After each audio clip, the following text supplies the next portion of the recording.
ये उनको मुझे किसी से इंट्रोड्यूस करवाने में शर्म आती है। हेल्पलाइन होते हैं ना, उसमें जाके तो वहाँ बहुत गंदी तरह मेरे को सवाल करा गया। हेलो फ्रेंड्स, स्वागत है मेरे आज के वीडियो में। आशा करती हूँ सब लोग ठीक होंगे। आज इस वीडियो में आपके साथ शेयर करने वाली हूँ शादी से पहले और शादी के बाद जो मेरे लुक में चेंज आई है वो कैसे आई, क्यों आई। शायद ये आपके लिए मोटिवेशन केरला से एक लोअर मिडिल क्लास फैमिली से एक छोटा सा गांव था जहाँ मेरा घर था, जहाँ पे एक लड़का और लड़की को बातें करते देख लिए तो उसकी बहुत ज़्यादा रूमर्स फैलाई जाती थी। तो आप समझ ही सकते हो वहाँ पे कोई मेकअप नहीं होता, बस नॉर्मल सा गाजर लगाया जाता है और चंदन लगाया जाता है, जैसे कि आपको पता होगा साउथ इंडियन मूवीज़ में कैसे होते हैं।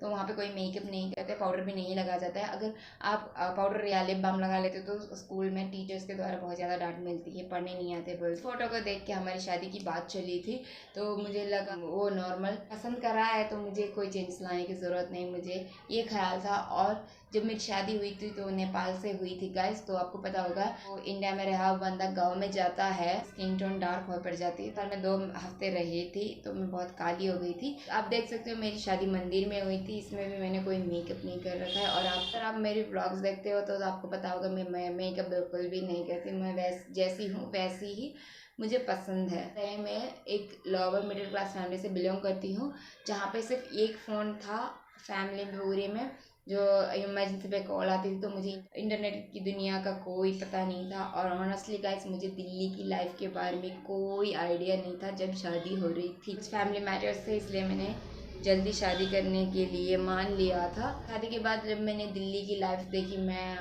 हैरान थी। देख सकते हो शादी के बाद मैं कैसी थी। तो शादी में मैंने ज़्यादा मेकअप नहीं किया था। तो शादी के 1 महीने के अंदर ही इनकी फैमिली मेरे लुक्स के बारे में बहुत ज़्यादा नेगेटिविटी सुनने को मिल गई थी कि मेरी ड्रेसिंग सेंस अच्छी नहीं है। मैं एक्चुअल में गाइस जो केरला में मैं पली बड़ी हूँ वहाँ पे ड्रेसिंग को बहुत ज़्यादा कलर ड्रेस यूज़ नहीं करते, तो मैं इसी हिसाब से यहाँ पे भी ड्रेसिंग करती थी। तो एकदम से मैं अपने आप को कितना चेंज करूँ, आप खुद सोचिए। शादी करने के बाद मैं एक नई फैमिली में एडजस्ट कर रही हूँ और वैसे मैं आपकी नई लुक्स भी चेंज करूँ, मेरी ड्रेसिंग सेंस भी चेंज करूँ, एकदम से तो होगा नहीं ना। तो उनको तो बस नेगेटिव ही बोलना चाहिए था।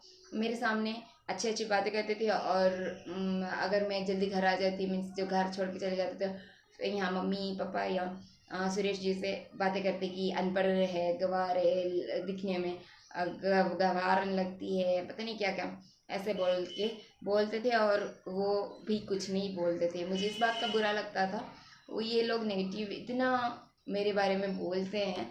इससे ज़्यादा बुरा मुझे सुरेश जी इसके रिप्लाई में कुछ नहीं बोलते थे, वो मुझे ज़्यादा बुरा लगता था। ठीक है, उसके बाद मैंने अपने आप को कभी चेंज करने की कोशिश नहीं की। फिर एक दिन मैंने बोला मंदिर जाना है, तो मुझे बीच बीच में एहसास होने लग गया था सुरेश जी की भी उन लोगों की बातें हैं उनको भी थोड़ी चेंज कर रही है उनको भी। तो ये मेरे साथ जब बाहर जाते थे घर से बाहर तो मुझसे बोलते थे कि घूंघट करो लोग क्या कहेंगे। मीन्स वही था कि बंदा इतना हैंडसम है, ये वाइफ इसकी बहुत बेकार है बोलेंगे बोल के घूंघट करने के लिए बोलते थे। एक्चुअल में नेपाली उसमें कोई घूंघट नहीं करती, नहीं दुल्हन कोई घूंघट नहीं करती, बहुआ घूंघट नहीं करती और केरला में भी नहीं करती। तो मुझे आदत नहीं थी, मैं मना करती थी बट वो फोर्स करके बोलते थे तुम्हें घूंघट करना है, यहाँ पे करते हैं लोग, तो इसलिए ऐसे बोलते थे। तो मुझे बीच बीच में एहसास होने लग गया था कि उनको भी दिक्कत हो रही है कि मैं काली हूँ, मैं अच्छे से बन ढंग के मीन्स बहुत ज़्यादा मेकअप नहीं करती हूँ। तो एक दिन फिर ऐसा था कि मैं मंदिर जाने के लिए डिमांड करा मैंने उनसे, तो वो 1-2 मीटर दूर चल रहे हैं, मैं ये पीछे चल रही हूँ। तो मुझे पता चल गया था, जो वो उनको पहचानते हैं ना वो लोग पास आते ही वो मुझसे दूर चलने लगते हैं कि उनको पता ना चल जाए कि यही बीवी है। तो एक मोमेंट वो था गाइस। और उसके बाद एक दिन 1.5 महीने हुआ था शादी के, मोमेंट वो था। और दूसरा मोमेंट था गाइस, एक दिन उन्होंने बोला कि चलते हैं बोल के लाल किला ले जाऊंगा कुछ बोल के। एकदम से मुझे जो घर में मैं काम करती थी उसी ड्रेस में लेके चले गए। उनको पता है यहाँ दिल्ली में नई नई शादी करी हुई लड़कियाँ बंधन के चलते उनको पता है, पर उन्होंने कभी बोला नहीं है। सामने अच्छा दिखना चाहते थे, मीन्स हाँ वाइफ से ज़्यादा हस्बैंड हैंडसम में बोल के सुनना चाहते थे, कि वैसे ही ले गए। तो मैं उस उनके ना क्लासमेट मिल गए उनकी गर्लफ्रेंड के साथ। गर्लफ्रेंड में अच्छा खासा मेकअप कर रखा था और सुंदर भी लग रही थी।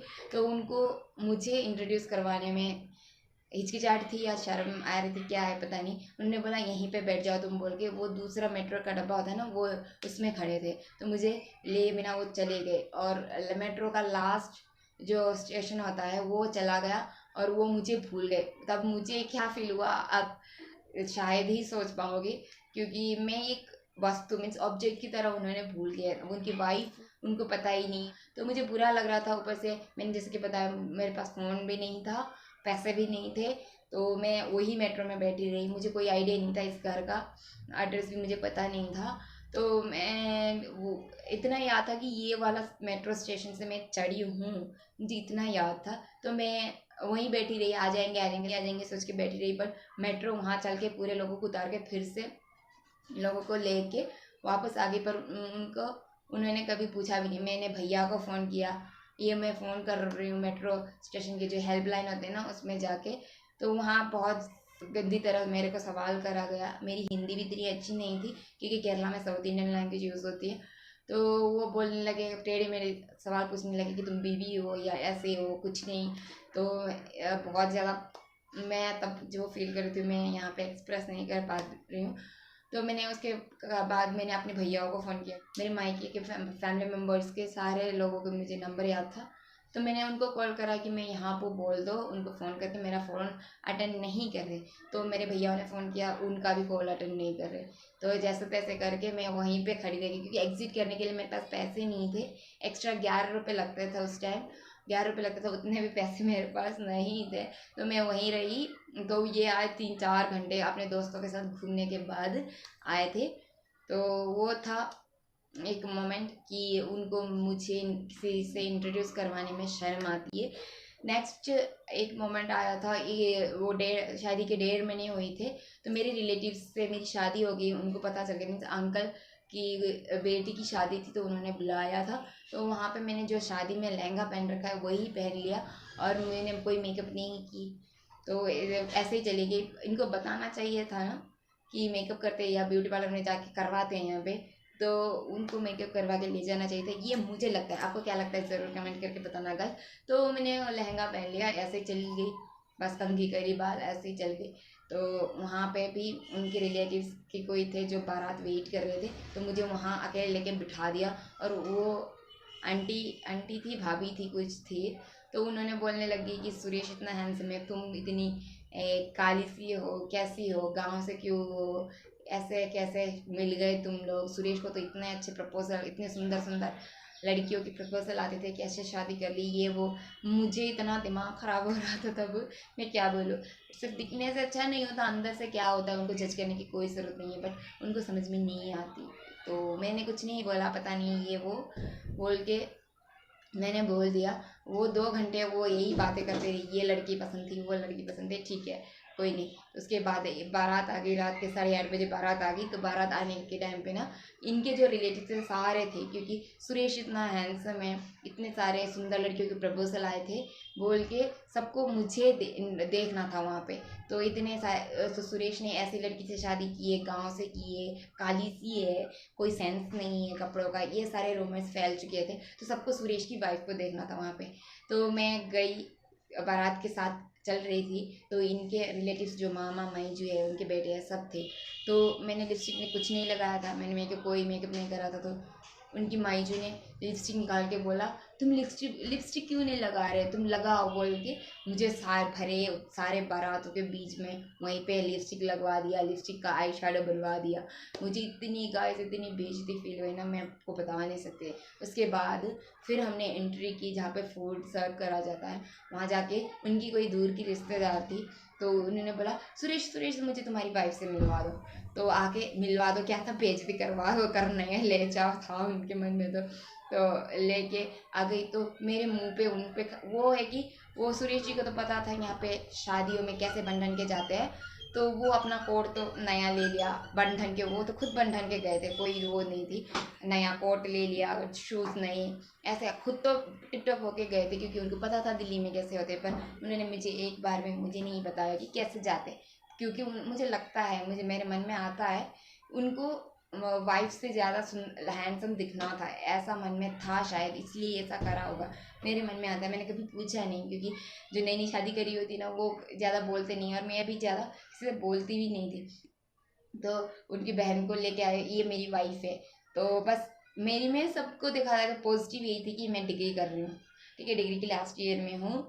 अभी सेकेंड ईयर का एग्जाम दे के आई हूँ मैं लास्ट ईयर में, यही मेरी पॉजिटिव थी, बाकी सारे नेगेटिव। मैं एक मॉडल की तरह नहीं चलती, मैं बहुत ज़्यादा फाउंडेशन यूज़ नहीं करती, मैं बहुत ज़्यादा मेकअप यूज़ नहीं करती, बहुत ज़्यादा अपने आप को बहुत घमंड नहीं करती, ये था उनकी में। तो उनकी बहन ने बोला ये क्या लेके आया है तू शादी करके, ये अनपढ़ गवार सी काली सी कैसा लड़की, तुझे तो बहुत सारे अच्छे अच्छे सुंदर लड़कियां मिल रही थी।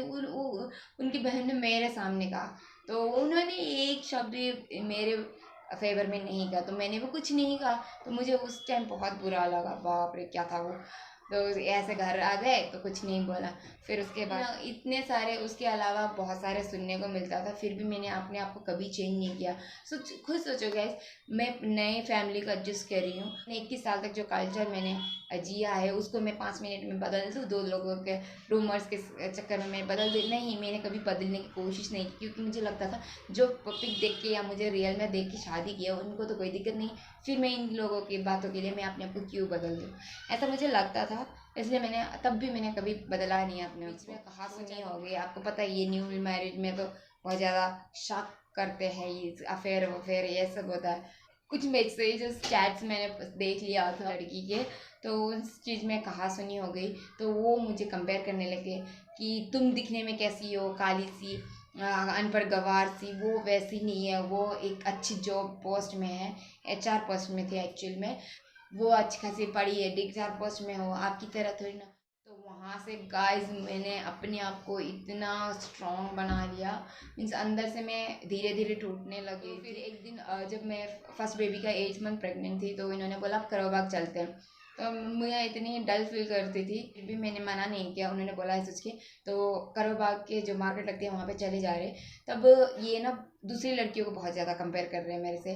दूसरी जगह लड़कियों को देख के रहे, इधर देख रहे उधर देख रहे, जहाँ पे अच्छे से सुंदर दिख रही है उसको देख रहे। फिर एक दिन से वो बोल पड़े आप क्यों मेकअप नहीं करते, इतने सारी सुंदर लड़कियां देखो कितने मेकअप करके अच्छे बन ढंग के चलती है, आपको क्या दिक्कत है। और वहाँ से मेरे पैरों तले ज़मीन खिसक के गाइस, मेरी हालत देखो, मैं प्रेग्नेंट हूँ, अब मेकअप भी करूँ, ऊपर से मैं जो मेकअप करते हुए घुटन होती है। तब मैंने मन में ठान लिया था कि मैं अपने आप को चेंज करूँगी, चेंज मीन्स लुक में चेंज करूँगी, और इसका घमंड भी कभी नहीं करूँगी। मैं भी किसी से कम नहीं हूँ, तो मैं भी हूँ, मैं भी लिख सकती हूँ। तो डिलीवरी के 2 महीने बाद मेरा लुक थोड़ा चेंज हो गया था, और आप टोटली आप देख सकती हो मैं कैसी हूँ। को बताया कि शादी में उनकी कज़िन बहन ने मेरी बेइज्जती की थी। 2 साल बाद वही बहन यहाँ इनकी एक सिस्टर की शादी में आई थी, तो वो खुद मोटी हो गई थी इस बार। तो उन्होंने बोला ये तुम्हारी वाइफ है, वो जो पहले मिले थे 2 साल पहले, अब तो काफ़ी सुंदर हो गई है, ये वो बोलने लगी थी। तो गाइस, किसी को भी देख के जज नहीं करना चाहिए कैसी है अंदर से, कभी भी वो चेंज हो सकती है। और अपना, वो अभी मोटी हो गई थी, दांत मीन्स निकल रहे थे, तो मैं उनकी लुक को जज नहीं कर रही हूँ, तो मैं बोल रही हूँ अपना लुक कभी भी या अपने आप पे कभी भी कुछ भी बीत सकता है, तो किसी को देख के भी जज करके किसी को हर्ट नहीं करना चाहिए। तो इसके बाद आप देख ही सकते हो मैं आप लोगों के सामने हूँ, और मेरे 2 बेबी है। तो इस तरीके से हुआ था मेरा लुक में चेंज। और अभी भी मैं ज़्यादा मेकअप नहीं करती गैस, अभी मैंने कोई मेकअप नहीं किया, लिपस्टिक और काजल ही लगाई, कोई मेकअप नहीं कर रखी। तो आपको मेरी ये छोटी सी मोटिवेशनल स्टोरी कैसी लगी ज़रूर कमेंट करके बताइए। मिलती है किसी दूसरी ब्लॉग में, तब तक के लिए बाय बाय। तब तक के लिए अपना ख्याल रखिए, मस्त रहिए,